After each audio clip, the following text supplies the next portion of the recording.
is where PLS average is the average power loss, PLS1 is the power loss at off-peak load, and PLS2 is the power loss at peak load.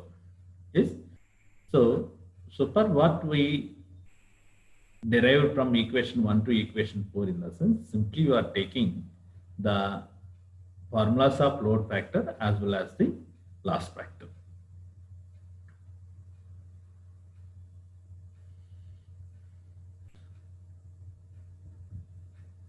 See, from the load curve,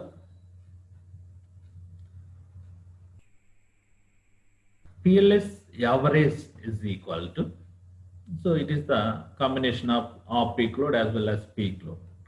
So PLS average is equal to peak load power loss into small t plus half peak load power loss into T minus T divided by capital T. So this equation, the average power loss is considered from the load curve. And substituting equation 5 into equation 4. So equation 4 is the loss factor, which is equal to FLS is equal to PLS2 into T plus PLS1 into T minus T divided by the maximum power loss, that is the PLS2 into T, where PLS1 is the off peak loss at off peak load, and T is the peak load duration, and T minus T is the off peak load duration. And one more important thing, the power loss are associated with the copper loss and function of the time. So the copper losses are the function of the associated loads. Therefore, off peak and peak loads can be expressed respectively as PLS1, which is equal to K into P1 square. This is the equation 7. And PLS2, this means that PLS1 is off peak loss and PLS2 is the peak loss. Yes. So those are function of the associated loads. So therefore you are taken a parameter which is the K into P1 square and K into P2 square. This is the equation number 7 as well as equation number 8. Then substituting equation number 7 as well as the equation number 8 in equation number 6. See here, substituting equation 7 and equation 8 in equation 6. So FLS is equal to, see, instead of the peak load loss by K into P2 square, that means that the loss is in association with the load. That is the reason K into P2 square into T plus K into P1 square into T minus T divided by K into P2 square by T. And you can simplify this one.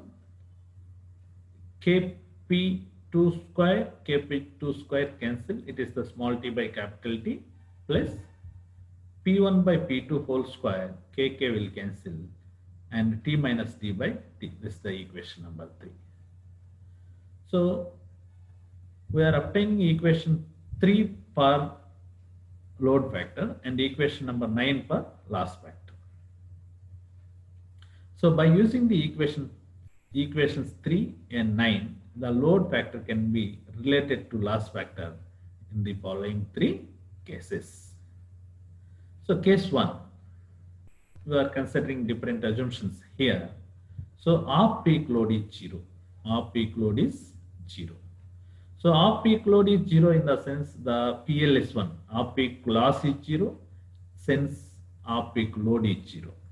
There is no load in the sense no loss. From this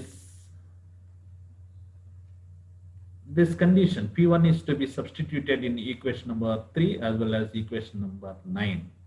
So there also P1 by P2 is appear, but due to the P1 is 0, this term entirely 0, and either FLD or FLS both should be small t by capital T. So therefore FLS is equal to FLD is equal to T by T. This is the equation number 10. This means that is the load factor is equal to loss factor and equal to the T by capital T constant. Similarly, case 2, very short lasting peak. That means that the peak load or peak time is very short. So then T tends to 0. So from equations 3 and 9, if you substitute T is equal to 0, the first term in both equations are 0, and FLS tends to FLD square. This is the equation number 11. That is, the value of the loss factor approaches the value of the load factor squared. Value of the load factor squared when the very short peak load. So that means T is almost tends to 0 at the time the value of the loss factor approaches the value of the load factor square. And similarly, case 3, you observe here load is steady. Load is steady. That means that the small t tends to capital T, and therefore the difference between the peak load and off peak load is negligible. Both are same. And from the equations 3 and 9, FLS tends to FLD, that is equal to the value of the loss factor approaches the value of the load factor. So at the beginning of this topic, I told that we are not giving any exact relation between the load factor and loss factor because the losses are continuously varying with respect to time. But we are giving the relationship, the limiting values between the load factor as well as the loss factor. So in this regards, see, in general, as per the 3 cases, what we observed in the sense, the value of loss factor lies in between the FLD square and FLD. So that is FLD square less than FLD here is load factor and FLS is loss factor. Is FLD square less than FLS less than FLD. That means that loss factor lies between FLD square and FLD. This is the equation number 13. That is, the loss factor cannot be determined directly from the load factor because the loss factor is determined losses as a function of time. Losses is continuously varying according to the load variation. So therefore it depends upon the time. So that's the reason we are not giving exact relation between load factor and loss factor, which in turn are proportional to the time function of the squared load. Time function of the squared load. However, as per some IEEE references, Buller and Woodrow developed an approximate formula to relate the loss factor and load factor. So that is given by FLS is equal to 0.3 FLD plus 0.7 FLD square. This is the equation number 14. And recently this equation has to be where FLD and FLD square are generally for unit values of load and loss factor. And recently this formula has to be changed from rural areas. So that is FLS is equal to 0.16 FLD plus 0.84 FLD square. So this is the equation number 15. So far